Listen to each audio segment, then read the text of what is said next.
bonjour Barnabé, comment va? Oh mais Barnabé, qu'as-tu sur le visage? Enfin Barnabé! Mais c'est rien, Fifrelin, c'est rien. Mais si, enfin, mais c'est quoi? Non, c'est rien. On m'a offert des gâteaux, en fait. Et puis c'est des gâteaux. Les gâteaux, parfois, ça fait mal, hein, les gâteaux. On dirait pas, mais ça fait mal.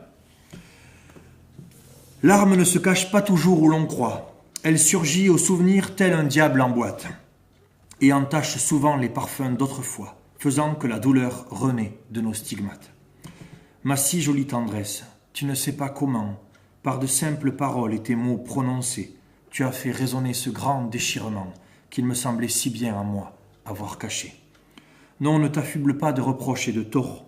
Comment aurais-tu pu entrevoir la souffrance, cousue en mon passé, au battant que je mords, m'empêchant de crier, implorant ma pitance. Oh, il y a tant de choses dans ce sachet maudit. L'ivresse de l'amour et la haine profonde, les délires psychotiques à peine ensevelis que Lilith a vomi sur mon âme féconde. Il y eut quelques tonnerres que Zeus ne commanda, ouragan de mépris et grand déchaînement de tous les éléments qu'il existe ici-bas, pour que de moi ne reste que des balbutiements. C'est si frais à mon cœur et si brûlant de rage, le seul fait d'y penser abreuve la douleur. J'entends encore sa voix et perçois son visage. J'en tremble, je suffoque. Elle n'est plus que terreur. Ses yeux sont incrustés de mitrailles sanglantes, son ombre gesticule et ploie dans les ténèbres. Les mots qui s'en échappent sont une arme tranchante, pénétrant, déchirant ma dépouille funèbre. Mais justifie-toi, bon Dieu, oui, mais justifie-toi. Baisse-moi ce regard, on dirait un débile. J'attends que tu me dises qui t'a offert cela. Et puis sa main s'envole, je la vois qui jubile. Je marmonne, j'explique en ponctuant de arrête. Mais ces mots me déchirent en une pluie acide. Je fonds, mais je persiste. Et d'une voix fluette, je donne calmement, avec mon air placide, le prénom de l'auteur de ce présent si doux, mais dont le goût déjà m'en est rendu amer. Elle ne m'entend plus et m'espère à genoux, que je me taise ou pas, j'attise sa colère. Jamais je n'ai connu biscuit plus douloureux. Jamais je n'ai compris où se cachait le mal. J'ai tellement souhaité qu'elle s'apaise un peu.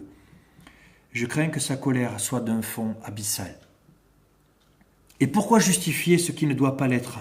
C'est imputer des torts qui sont inexistants, et c'est rendre coupable, tout en laissant paraître que le mal infligé incombe uniquement à ce pauvre débile qui se voit supporter la folie dévorante de l'être malfaisant.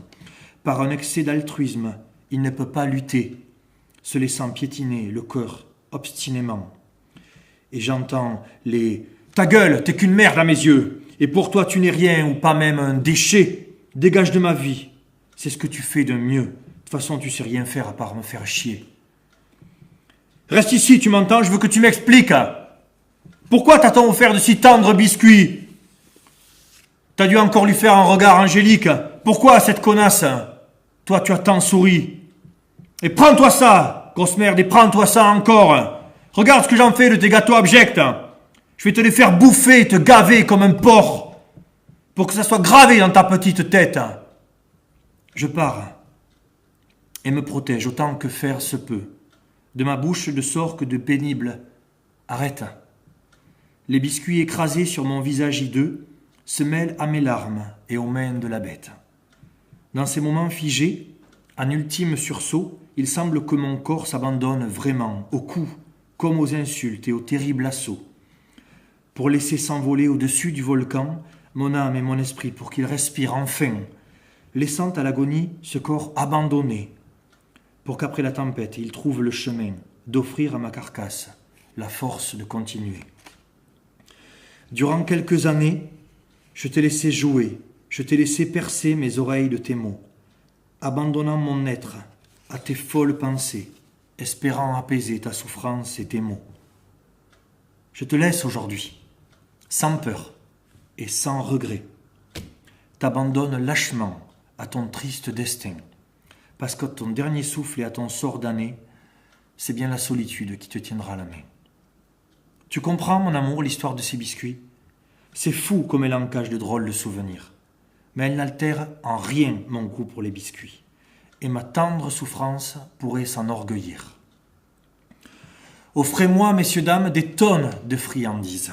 Je suis libre à présent d'accepter les offrandes. Rien ne peut entraver toute ma convoitise, et ma rage de vivre réécrit ma légende.